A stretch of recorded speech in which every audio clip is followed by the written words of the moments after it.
Getting on with our positional rankings, today we're going to be hopping into the top 10 left fielders in baseball. Pretty simple concept here, now let's hop right into the video. Coming in at number 10, I have Christian Yelich of the Milwaukee Brewers. After a couple of MVP caliber seasons in 2018 and 2019, Yelich has not been the same the past two seasons. He won the National League MVP in 2018 and was second in 2019. But in 2020, he hit only 205 with 12 home runs, and he followed that up in 2021 with a 248 average and only 9 home runs and 9 stolen bases in 117 games.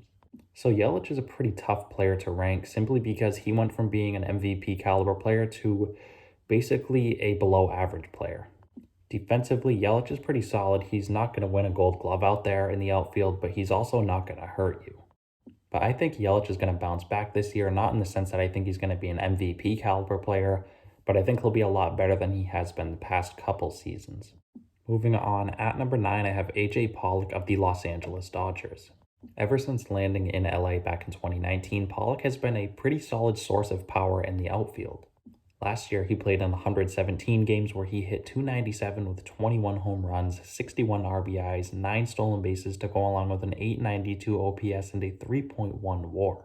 And in terms of defense, Pollock isn't the most athletic left fielder in the game after all the surgeries and injuries he's had, but he can track the ball down. He has pretty good distance out there in left field, and he has a good arm as well, making him overall a pretty solid defender. He is heading into his age 34 season this year, so he is getting up there in age, but he's not necessarily dependent on his athleticism, so I think Pollock will continue to have a couple more productive campaigns over in LA. Pollock is overall a solid left fielder, and I have him coming in at number 9.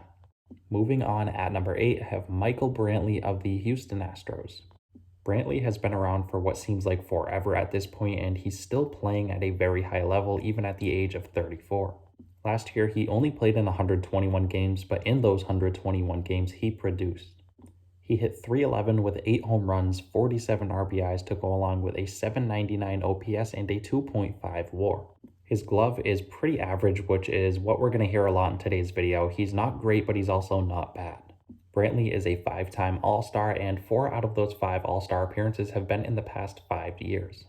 He's a very good player, but he's not necessarily the most exciting, which is why I think he flies under the radar so much. So even going into his mid-30s, Brantley is still a very productive player offensively and serviceable defensively, and he's all around a great player, and I have him coming in at number 8.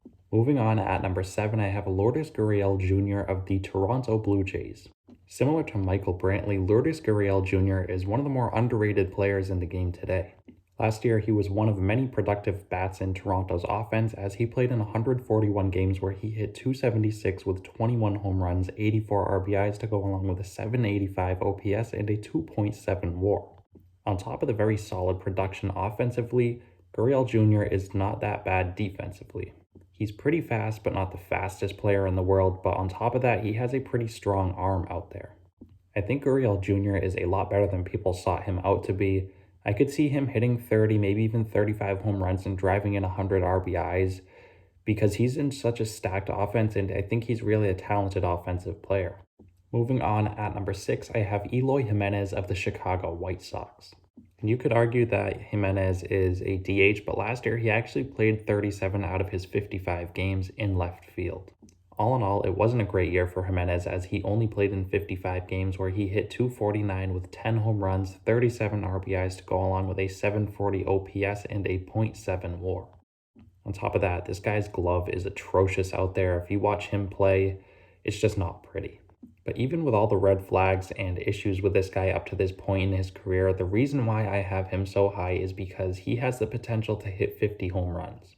In his rookie season just a couple years ago in 2019, he had 31 home runs in only 122 games. So while Jimenez hasn't necessarily played amazing up to this point in his career, I think down the road he's going to be much better than he has been so far as he gets used to the big leagues. I think he's going to be a player who's going to hit 30, probably even 40 home runs year in and year out. I think he's just that talented and has that much power. Getting into the top 5, at number 5, I have Kyle Schwarber of the Boston Red Sox. Schwarber is similar to Jimenez in the sense that he has some of the best power in the game. Last year, he played in 113 games where he hit 266 with 32 home runs, 71 RBIs to go along with a 928 OPS and a 3.2 WAR. Similar to Jimenez, he also does not have the best glove in the world. In fact, he is not very good of a fielder. But I rank Schwarber a little bit higher than Jimenez just because I think at this point in their careers, Schwarber is a little bit more advanced and a little bit better of an overall hitter. Schwarber is currently a free agent, so we are still unsure of who he's going to be playing for in 2022, but whoever does sign him is going to get one of the best power-hitting left fielders in the game. Moving on, at number 4, I have Jesse Winker of the Cincinnati Reds. Looking back a couple years, Jesse Winker was a highly rated prospect in Cincinnati's system, and he never really lived up to the hype until last year. He played in 110 games where he hit .305 with 24 home runs, 71 RBIs to go along with a 949 OPS and a 2.7 WAR. He was named to his first All-Star game where he was even in the MVP conversations towards the middle of the season. And defensively, over in left field, Winker is about as average as it's going to get. Winker is all around a solid ball player. He's going to be a key piece to Cincinnati next year as he hits towards the middle of the lineup, and I have him coming in at number 4. Moving on, at number 3, I have Joey Gallo of the New York Yankees. Now, Joey Gallo is an extremely unique player. He's the type of player who will get on base a pretty good amount, but will also strike out a ton. He led all of baseball in walks and strikeouts last year. All in all, Gallo played in 153 games where he hit .199 with 38 home runs, 77 RBIs to go along with an 808 OPS and a 4.7 WAR. So most of the time when this guy's up at the plate, he is either hitting a home run, walking, or striking out. And in terms of defense, Joey Gallo is as good as it gets in left field. He's a 2-time Gold Glove winner in 2020 and of course this past season in 2021 where he has an absolute cannon out there in left field. So outside of the low batting average and the strikeout issues, Joey Gallo does everything else extremely well, and he is a great player for New York, and I have him coming in at number 3. Moving on, at number 2, I have Randy Arozarena of the Tampa Bay Rays. Arozarena does just about everything you want offensively. He can hit for a pretty solid average, and he can also hit for power and steal bases. Last year, he played in 141 games where he hit .274 with 20 home runs, 69 RBIs, 20 stolen bases to go along with an 815 OPS and a 4.1 WAR.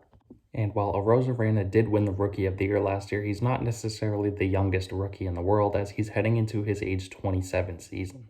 But that takes nothing away from Arozarena's production last year as he was one of the more important players in Tampa Bay's lineup. In terms of defense, he has a pretty solid glove, a solid arm, and is also relatively fast out there, so he can track down a lot of baseballs that some players can't. I'm a big fan of Arozarena. I think he's going to have yet another productive season in 2022, and I have him coming in at number 2. And getting on to number 1, the best left fielder in baseball today, I have to go with Tyler O'Neill of the St. Louis Cardinals. O'Neill is coming off of a career year in which he did everything. He provided the Cardinals with great power, great speed, and also amazing defense in left field. All in all, O'Neill played in 138 games where he hit .286 with 34 home runs, 80 RBIs, 15 stolen bases to go along with a 912 OPS and a 6.3 WAR. On top of that, he won his second straight Gold Glove and ended up finishing 8th in the National League MVP voting. O'Neill is heading into his age 27 season, so I would not be surprised to see him replicate, if not have even a better year than he did last year. He is amazing offensively and defensively. He can really do it all, and I have him as the clear-cut number 1 left fielder in baseball. All right, so there you have my top 10 left fielders in baseball today. Let me know your thoughts down below where you agree or disagree. And as always, if you guys do enjoy the content, feel free to subscribe. I'm going to continue to post more of these ranking videos here as we head closer to 2022. And lastly, I want to thank you guys again so much for watching and continuing to support, and I will see you guys next time.